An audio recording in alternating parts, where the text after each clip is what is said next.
جی السلام علیکم، ہمارے ایک اور نئے ادبی موضوع کے ساتھ حاضر ہیں۔ سب سے پہلے تو گزارش ہے کہ ہمارے چینل کو سبسکرائب کریں۔ آج ہم بات کرنے والے ہیں فورٹ ولیم کالج کے آغاز اور اس کی ادبی خدمات کے حوالے سے۔ 18ویں صدی عیسوی میں ہندوستان جو ہے وہ شدید سیاسی بد نظمی اور انتشار کا شکار تھا، اور اسی ابتری اور بدحالی کا فائدہ اٹھا کر غیر ملکی تاجروں نے یہاں پہ تجارت کی غرض سے انہوں نے یہاں پہ قدم رکھا اور ہندوستان کو انہوں نے ایک تجارتی منڈی قرار دے دیا۔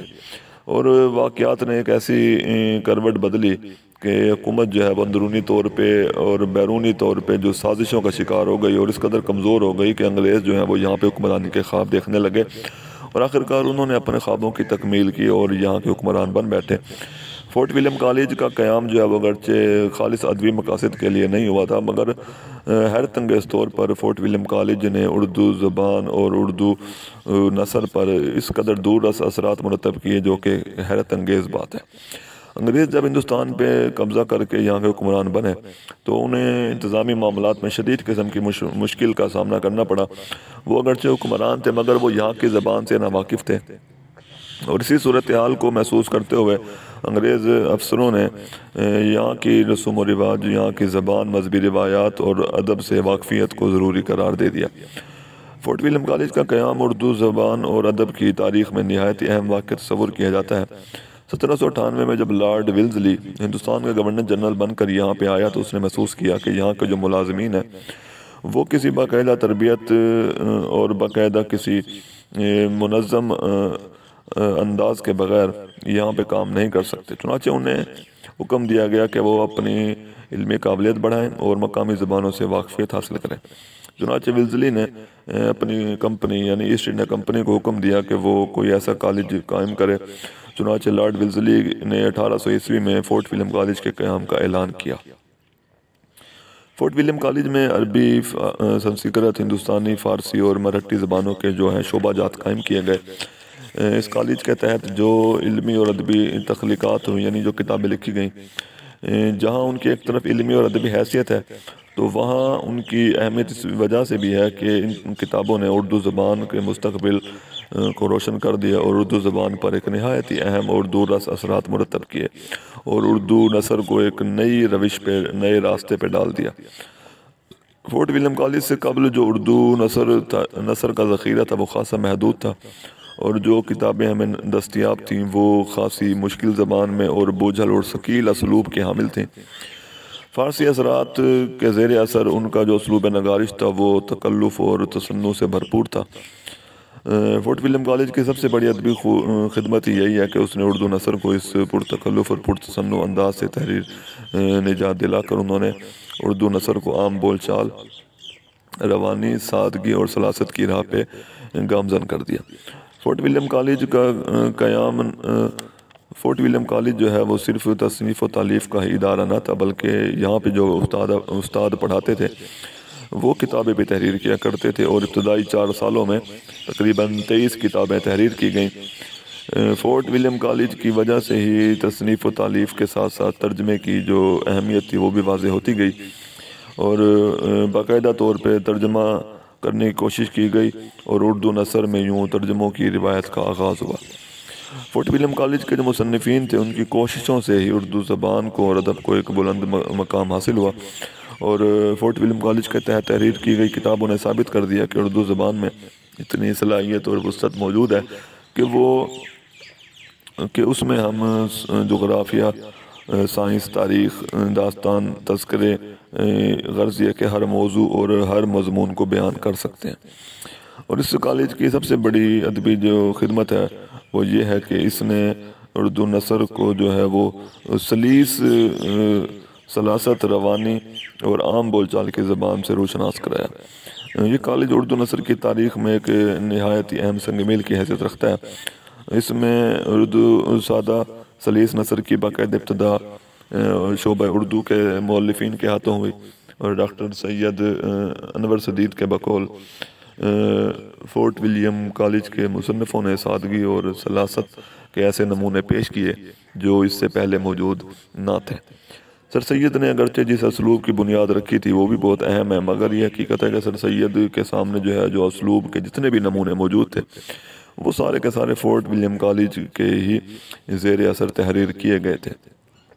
تحریک فورٹ ولیم کالج نے عوامی دلچسپی کو سامنے رکھا اور قصوں کہانیوں کو انہوں نے ادب میں سادہ انداز میں پیش کرنے کی کوشش کی، اور چنانچہ اسی مقصد کے تحت سنسکرت اور فارسی کے بہت سارے قصے جب اردو میں ترجمہ کیے گئے تو عوام ان کو اور زیادہ دلچسپی سے پڑھنے لگی، اور یوں داستان گوئی کے فن کو بھی اسی کالج کے تحت فروغ حاصل ہوا۔ فورٹ ولیم کالج کے اس کارنامے کو ہم کسی طور بھی نظر انداز نہیں کر سکتے۔ اس کالج نے طوطا کہانی، قصہ چہار درویش، آرائش محفل، داستان امیر حمزہ، قصہ گل بقولی، کام کنڈلا، مادھو لال اور شنکتلا وغیرہ جیسی مشہور ادبی تصانیف کو اردو میں منتقل کیا۔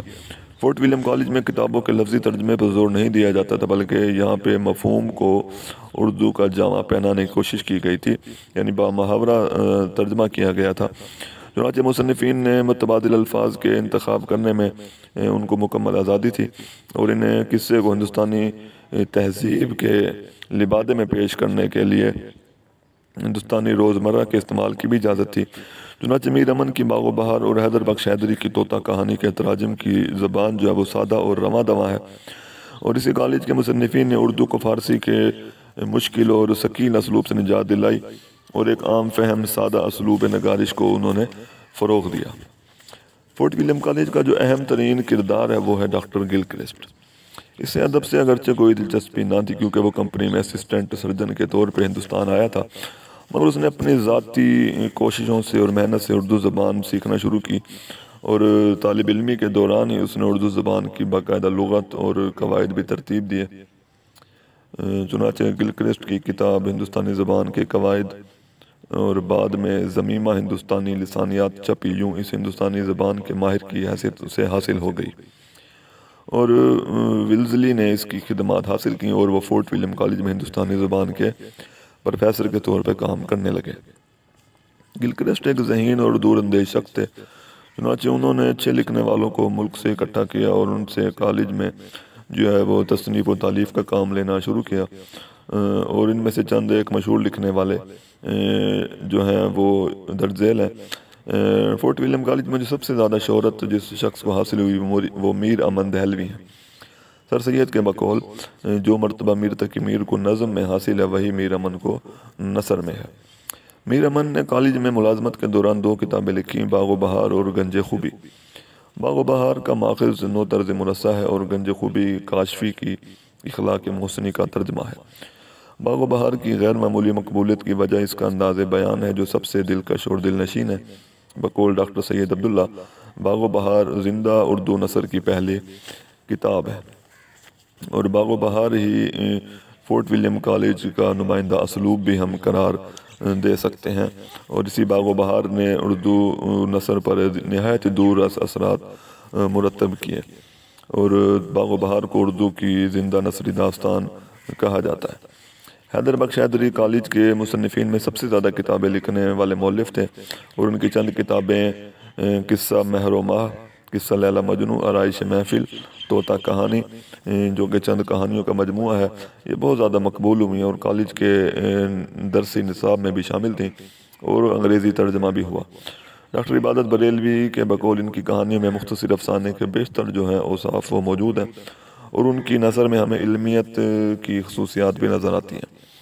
شیر علی افسوس بھی کالج کے اہم لکھنے والوں میں شامل ہیں۔ انہوں نے 2 کتابیں لکھی ہیں، پہلی کتاب باغ اردو جو گلستان سعدی کا ترجمہ ہے، اور دوسری کتاب آرائش محفل ہے جو خلاصۃ التواریخ کا ترجمہ ہے۔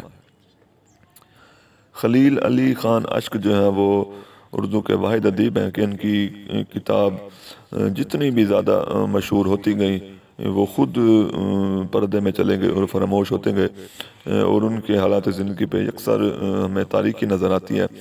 جان گلکرسٹ کی فرمائش پر انہوں نے داستان امیر حمزہ لکھی، یہ اشک کی مشہور ترین مقبول ترین تصنیف ہے، اور اس کا اسلوب بھی نہایت سادہ اور دلکش ہے۔ اس کے علاوہ سید حمید الدین بہاری جو ہیں وہ کالج میں منشی تھے، اور گلکرسٹ کے حکم پر ایک کتاب خوان ابوان تالیف کی، جس میں انہوں نے ہندوستان کی مٹھائیوں اور کھانوں کا اور ان کے پکانے کی تراکیب کا ذکر کیا ہے۔ میر بہادر علی حسینی کی پہلی کتاب جو تھی وہ نثر بے نظیر ہے، جو مثنوی سحر البیان کی ایک نثری تلخیص ہے، اور اس کی زبان بھی ہمیں سادہ اور سلیس نظر آتی ہے۔ مرزا کاظم علی جوان جو ہیں وہ عربی، فارسی اور ہندی کے ایک بہت ہی اچھے عالم تھے۔ جوان کی جو مشہور کتاب ہے وہ ہے شنگتلا۔ اس کی عبادت جو ہے وہ سلیس ہونے کے باوجود مکفہ بھی ہے، اور موضوع کے اعتبار سے اس میں ہندی الفاظ جو ہیں وہ بکثرت ملتے ہیں، اور تحریر میں ہمیں روانی اور برجستگی نظر آتی ہے۔ اس کے علاوہ للو لال لاہوری جو ہیں وہ برج بھاشا، ہندی زبان اور دیگر پراکرتوں پر عبور رکھتے تھے۔ للو لال لاہوری نے کاظم علی جوان اور مظہر علی ولا کے ترجمے کے دوران ان کی مدد کی۔ ان کا زیادہ تر جو کلام دستیاب ہے وہ ہندی زبان میں ہے۔ انہوں نے بھاشا اور ہندی وغیرہ سے جو ہے وہ اردو میں ترجمہ کرنے والوں کی انہوں نے مدد کی تھی۔ اس سے ظاہر ہوتا ہے کہ فورٹ ولیم کالج کی عطا کردہ جو نثر ہے وہ صاف ستھری، سلیس اور قدر آسان ہے، جو کالج کے منشیوں کی کوششوں سے یہ لکھی گئی۔